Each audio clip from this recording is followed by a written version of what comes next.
সুজন চক্রবর্তীকে আপনি একটা চিঠি দিয়েছিলেন এবং সেই চিঠি দেওয়ার পরে উনি বলছেন যে শুধুমাত্র যে ইলেকশনের সময় যে জোট করলে হবে না, সারা বছর একসঙ্গে থাকতে হবে, একসাথে লড়াই নামতে হবে এবং তৃণমূল বিজেপির বিরুদ্ধে বিভিন্ন আন্দোলন, সেই আন্দোলনের সঙ্গে থাকতে হবে।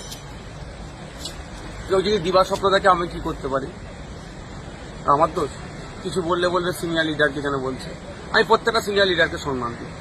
আমি সুজন চক্রবর্তী বাবুকে চিঠি দিই, বিমান বাবুকে দিয়েছি, আমাদের চেয়ারম্যান। বিমান বাবু কি বলছে জিজ্ঞাসা করুন, 1 নম্বর কথা। 2 নম্বর কথা হচ্ছে সারা বছর মাঠে ময়দানে নেবে লড়াই আইএসএফ করছে, বিজেপির বিরুদ্ধে যেমন চিৎকার করছে তৃণমূলের বিরুদ্ধে চিৎকার করছে, সিলেক্টিভ প্রতিবাদ আইএসএফ করে না। 3 নম্বর কথা হচ্ছে জোট শেষ, ভোট শেষ, জোট শেষ আইএসএফ বলেনি। তিনি এখন পরলোক গমন করেছেন, তার নামটা আমি আর নিচ্ছি না। বামেদের সিপিএম এর কেন্দ্রীয় নেতৃত্ব তিনি গল্প শুনিয়েছিলেন, আমরা বলিনি। আমরা বরঞ্চ যখন জোট করতে গিয়েছিলাম, বিমান স্যারকে জিজ্ঞাসা করবেন, আমরা বলেছি এই জোটটা শুধু 2021-এর জোটে আমরা আসিনি, এটা সুদূর প্রসারী।